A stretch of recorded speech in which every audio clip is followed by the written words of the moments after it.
Qizim. Assalomu alaykum otajon. Va alaykum assalom. Kel qizaloq. Senga savollarim bor. Tayyorman otajon. Barakalloh.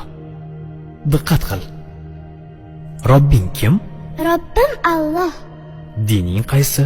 Dinim Islom. Payg'ambaring kim? Payg'ambarim Muhammad sallallohu alayhi va sallam. Kitobing qaysi? Kitobim Qur'oni Karim. Tilaging nima? Tilagim iymon. Qiblang qaysi? Qiblam Kabatulloh. Millating qaysi? Ibrohim Halilulloh millatidanman. Kimning mazhabidansan? Imom Azam Abu Hanifa mazhabi. Do'stlaring kim? Do'stlarim chaqir yorlar. Ular kimlar? Abu Bakr Siddiq, Hazrati Umar, Hazrati Usmon, Hazrati Alidir. Qachondan beri musulmonsan? Al-Misoqdan beri. Al-Misoq nima? Alloh taolo ruhimizni yaratib, ulardan va'da olgan kun. E'tiqoding qaysi? Ahli sunna val jamoa e'tiqodi. Kimni yaxshi ko'rasan? Alloh taoloni. Undan keyinchi? Payg'ambarimiz Muhammad alayhissalomni. Undan keyinchi? Ota-onamni. Undan keyinchi?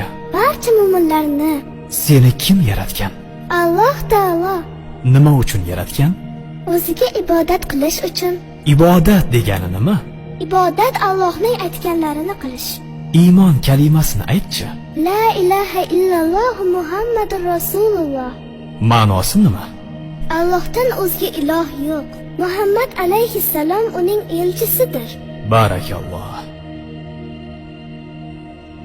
Do'stim, men ushbu savol-javobni sizlarga ham ilindim. Yod olish esingizdan chiqmasin. Sizlar ham musulmon do'stu birodarlaringiz, oilangiz, farzandlaringiz bilan buni baham ko'ring.